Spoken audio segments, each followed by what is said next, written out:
প্রিয় শিক্ষার্থী বন্ধুরা, এখন আমরা জানব হিসাব বিজ্ঞানের একদম প্রাথমিক ধারণা সম্পর্কে।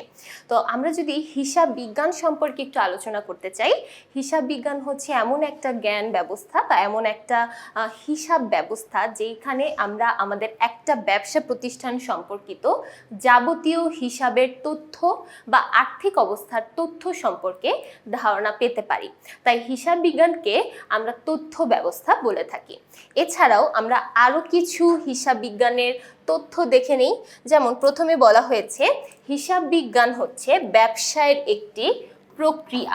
অর্থাৎ এটা প্রক্রিয়া কেন? কারণ হিসাব বিজ্ঞানে কিছু ধাপ আছে এবং প্রত্যেকটা ধাপকে আমরা একের পর এক অর্থাৎ ধারাবাহিকভাবে সেটাকে ব্যবহার করে থাকি বা বিভিন্নভাবে কাজে লাগিয়ে থাকি। তারপর বলা হয়েছে নির্দিষ্ট পদ্ধতি বা কৌশল ব্যবহার করা হয়। হিসাব বিজ্ঞানের অনেক ধরনের পদ্ধতি বা কৌশল আছে এবং একটা নির্দিষ্ট পদ্ধতি অনুসারেই আমরা সম্পূর্ণ হিসাবকে দেখিয়ে থাকি বা কাজ করে থাকি। তারপর বলা আছে আর্থিক লেনদেন লিপিবদ্ধকরণ।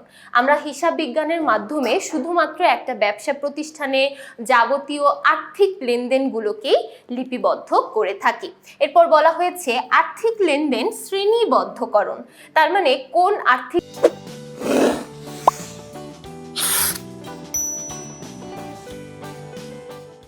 লেনদেনটার শ্রেণী কোন বিভাগে যাবে বা কত প্রকার এবং কি কি প্রত্যেকটার প্রকারভেদ আমরা আলাদা আলাদাভাবে দেখাই। যেমন হিসাব বিজ্ঞানের একটা অংশ হচ্ছে আর্থিক বিবরণী এবং আর্থিক বিবরণীর মধ্যে আর্থিক অবস্থার বিবরণী আমাদের নির্ণয় করতে হয়। আর্থিক অবস্থার বিবরণীর মধ্যে যখন আমরা সম্পদ বা দায়ের শ্রেণী বিভাগগুলো দেখাই, প্রত্যেকটা শ্রেণী বিভাগ কিন্তু আমরা আলাদা আলাদা হেডলাইনের মাধ্যমে দেখিয়ে থাকি। তাই বলতে পারি যে আর্থিক লেনদেনগুলো শ্রেণীবদ্ধকরণের মাধ্যমে আমরা তুলে ধরতে পারি। তারপর বলা আছে আর্থিক লেনদেন সংক্ষিপ্ত আকারে উপস্থাপন করা হয়। অর্থাৎ যতটা সংক্ষিপ্ত আকারে উপস্থাপন করলে আমরা একটা পূর্ণাঙ্গ হিসাবের মাধ্যমে আমাদের সম্পূর্ণ হিসাব সম্পর্কে ধারণা পেতে পারি, সেইভাবেই কিন্তু আমরা হিসাব বিজ্ঞানকে প্রস্তুত করে থাকি।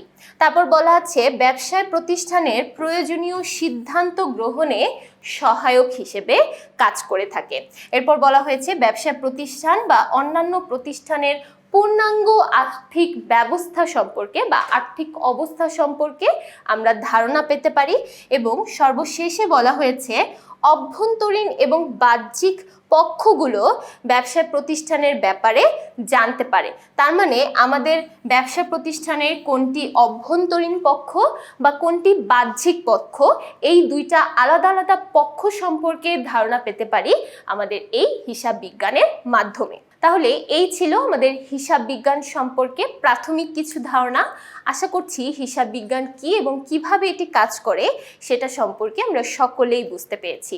পরবর্তী পর্বগুলো দেখার জন্য সবাইকে আমন্ত্রণ জানিয়ে আজকে এখানেই শেষ করছি। সবাই ভালো থাকবে, সুস্থ থাকবে। ধন্যবাদ।